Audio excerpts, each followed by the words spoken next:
Hey everyone, it's Desiree, and I am here for Scrapping for Less, and we are going to do the reveal and 5 cards for their Flavor of the Month card kit for November of 2019. This month's theme is called A Vintage Christmas, so you knew I was digging right in, right? I'm all about the vintage. As always, the downloads will be available down in the video description, and you get the ingredient sheet and also your sketches that you can utilize. For your cardstock, it's black licorice, craft whipped cream, insulation pink, grout gray, sour apple, limeade, or jelly bean. So it's one of those greens. And then, of course, 2 of the white. And, of course, that sound that you're hearing in the background is my cat. Yay! Because that's when he waits. So for collection 1, it is called Holly Berries, and the paper is also called that by Scrapping for Less. You are going to get a green fiber vine by Decora, some buttons. The stamp set is by Sunny Studios Stamps, and it's called Victorian Christmas. For collection 2, this one's called A Vintage Christmas, as is the paper, which of course is by Scrapping for Less. And as always with each of your collections, you will get your envelope that goes with them as well. Your papers are double-sided. And I just did like the feel of that paper because it does have that ivory tone. You're going to get some enamel hearts by Doodlebug, some Christmas wood icons by Kaiser Craft, and then your stamp set is Christmas Post by LDRS. And then you also get those blackboard labels by Timcraft. For collection 3, it's simply called Santa.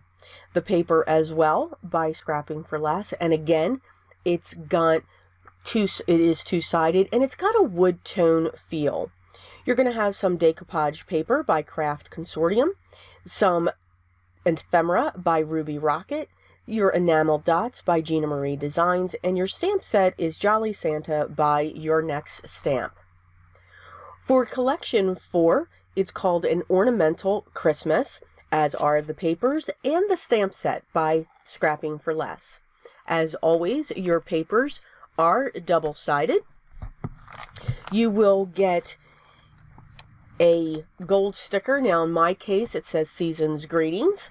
You will get a strand of pearls, some sequins by Scrapping for Less, and then the stamp set called An Ornamental Christmas. Now, those things that I just showed are the Double Dip Sunday level. If you should go into the Banana Split, you will get a piece of Tim Holtz Distress watercolor cardstock, a Distress crayon either in peeled paint or festive berries. Your stamp set is Christmas Bell and Sayings by Scrapping for Less, and then you will get a die that is a Noel ornament. Okay, so let's just jump right in to the card number 1. So I've cut my cardstock down, and I'm going to use one of the solids that was cut to 4 1/4 by 5 1/2, and then the candy canes was cut at 4 and 5 1/4, and I have layered those together. I'm going to cut a strip that is 1 inch by 5 1/4, and I'm going to set that down. I pulled in the big guns with my tape runner. I found it, and I love that tape runner. It is awesome. All my other tape runners I have problems with. I'm just saying. I've cut a center square to be approximately 3 1/2 by 3 1/2, and I'm going to prop that up using some double-sided foam tape, and I'm going to set that down towards the center, but just up slightly. And what I'm going to do is I wanted to use a lot of the extras that come in this packet for collection 1. Now, also know that the sketch that I'm using is the first sketch number 1 for this one. Once that's set, I started out by using my liquid adhesive, which is my art glitter glue. And what I'm going to do with this vine, I do realize that my liquid adhesive is not going to work fast enough for me. So I do move on to glue dots. Just saying. And I'm going to make a wreath out of the vine. And I'm going to use the whole vine, and I'm just going to keep wrapping it around and around, and here are the glue dots. They work so much better because it's instant. your liquid adhesive takes time to dry. Wasn't fast enough for me, so glue dots it is. So this is just going to form a wreath. Not really worried about how it's shaping. I'm good with that dimension coming up off of it. And I'm just going to tack it in other areas around so that I can get the placement. Then I'm going to come in with a bow, and I'm looking at, okay, where do I want to place this bow? So again, I'm going to use a glue dot, and I decide to place it up at the top so that it will just hang down. I'm then going to use my enamel dots as the berries. Now, again, I eventually come in with the glue dots. These do stick very well, but I'm having them stick on fabric and paper at the same time so it can lift the way that they're set, which is fine. Again, glue dots it is. Glue dots are awesome. They are ingenious. Just saying. So I will place those around as well, just to add a little bit of interest to the wreath that I've created.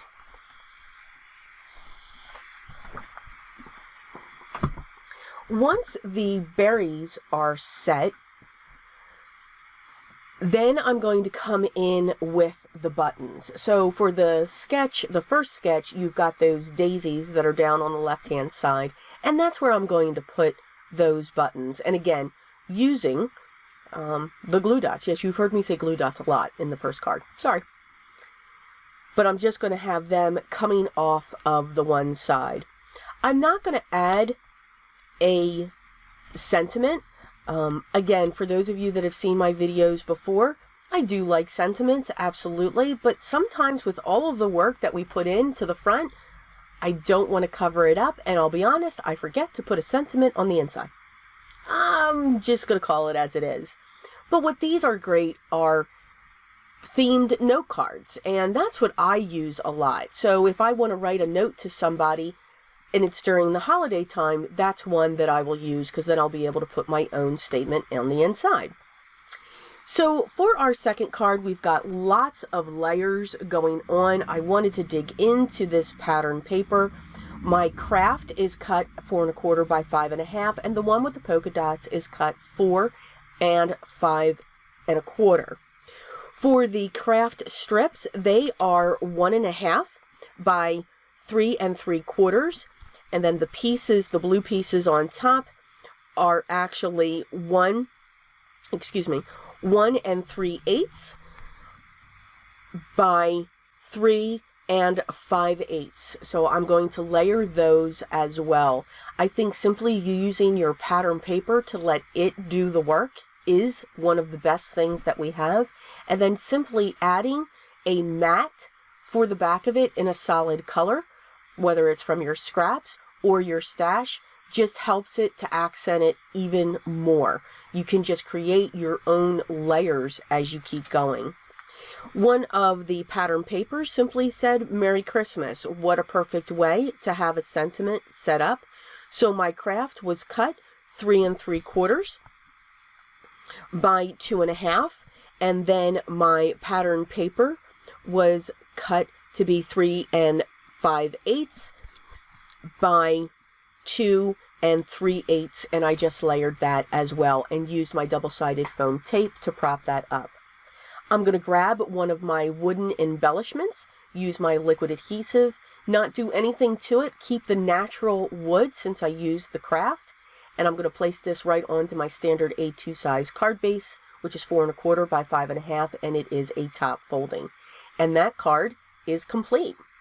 As always, I did all of my coloring off screen and my fussy cutting if I did any of that.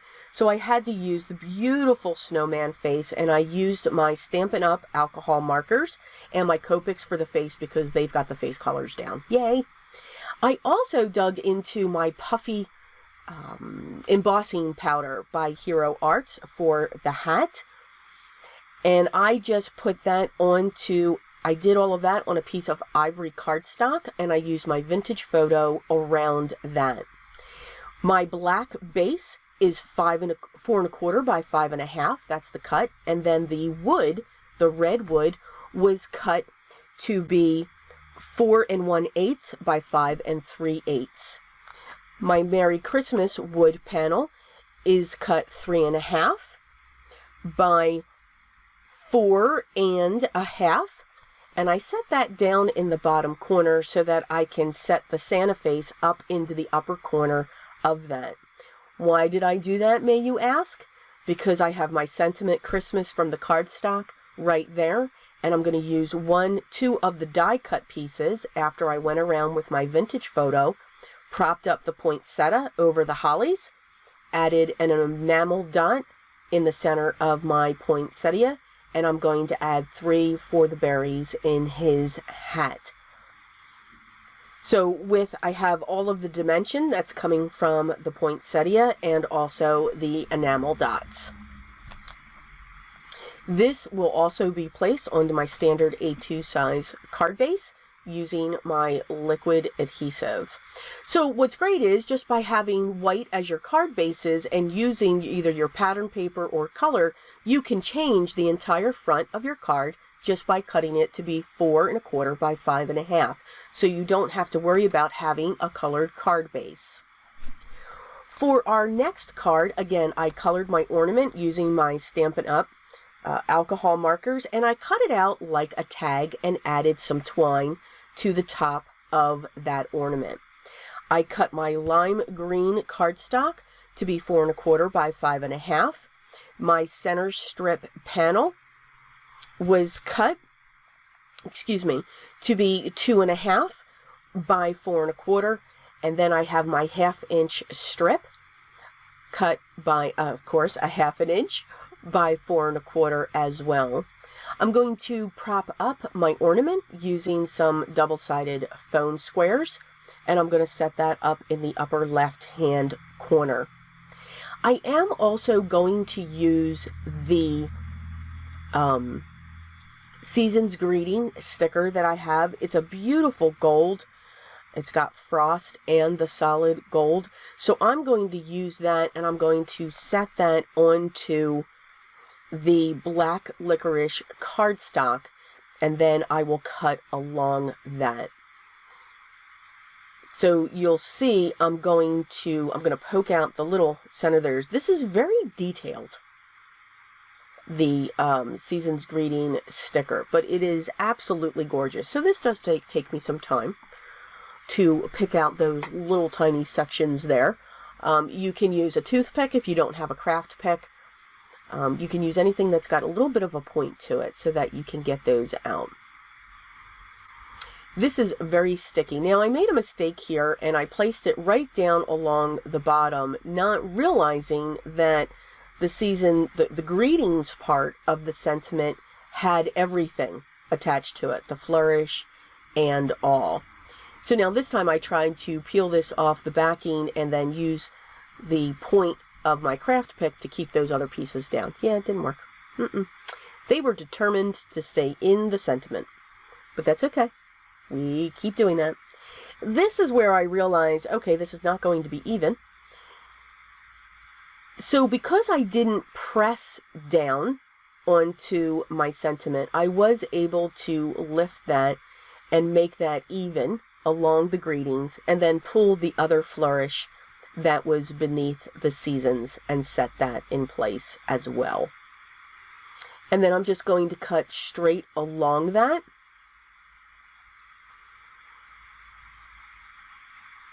At first I was going to cut around it.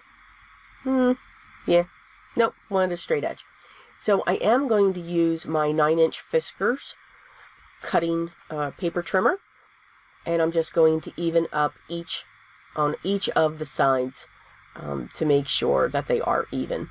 I'll then come in with my scissors just to cut along each of the sides.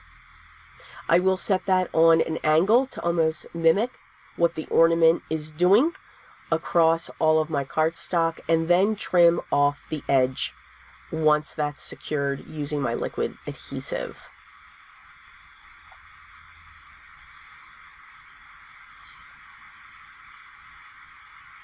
Once I have that trimmed, I will then place that onto my standard A2 size card base.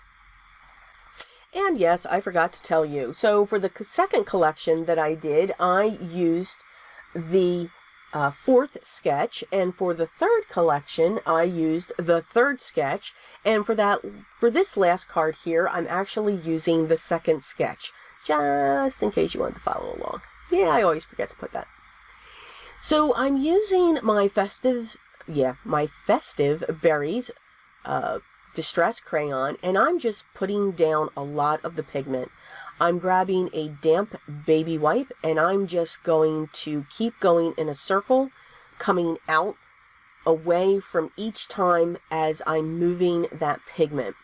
I'm eventually, and of course I get it on my hand, I'm eventually going to cover this whole watercolor panel, just so that I have this color. So I've got this great swirl effect with the different shades going on. I'm going to bring in my heat tool just to dry this, because the dampness of the baby cloth did go into the watercolor paper, of course, but I just want to make sure that's dry. I'm thinking what I wanted to do with my die cut. So what I decided was I'm going to grab a popsicle stick. Now I used the wrong glue. You want to use a repositional glue or tape, just saying. And then I'm going to press this image completely into my Versamark ink. And I just want to make sure that's coated. I'm going to get that into my Recollections gold embossing powder. You can see I don't have great coverage, but that's okay. I'm going to use my heat gun, and I'm just going to heat this up, and I'm going to do multiple layers. So I want to make this look like a piece of gold or metal. Gold metal. Let's go with that. Once I know that layer is heated, I'm going to go right back in, remembering what areas I didn't have covered, and I'm going to do this process again. Again, going right into my embossing powder, picking up my heat tool, and now just melting that, being careful not to burn my finger, which I do. Just saying. I set myself up every time. Yes, I do. But you can see that beautiful image, and again, it does take multiple layers. So you would even get a very different effect if you went into a third. And I think I should have. I think I should have gone into a third. You can see I'm struggling to get this off because I did not use a repositional glue or tape. Learn from my mistakes. But I was able to get that off. Yes. I'm going to grab some twine as well. This is where I'm fixing my finger and cooling it off. And I'm going to put that to the top. So all I'm simply going to do, since the ornament says Noel, that takes care of a sentiment. Of course, I have powder all over the place. But I'm going to turn it like into an ornament, so to speak. Or a tag, whichever one. And then once that's set, then I will adhere that using my liquid adhesive, this time the way I should, right down onto. Now, what I've learned with the twine that I do have, or any twine that you do have as well, you can do it like that ribbon where you just take a knife, or you can use your paper creaser, run it along, and it actually curls up the twine. You could also use those ribbons as well coming off of this. We're coming to that time where we're wrapping gifts, although I have not yet. You can absolutely use that ribbon as well. Great dimension and a great effect for the front of your cards. Just going to use a little spot of my liquid adhesive to hold down those tassels, and then I'm going to use it also to set this down onto my standard A2 size card base, and I'm going to center it just a little bit. So I'll have a little bit of a white border on each side. I'm going to add some enamel dots just to help accent and put some within the swirls of the ornament itself.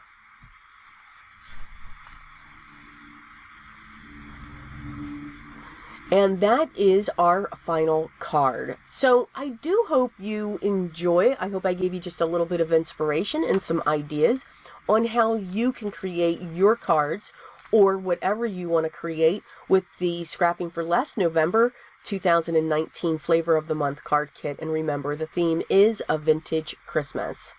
As always, the links will be down below in the video description to the ingredient sheet, the download, to their blog, to their shop.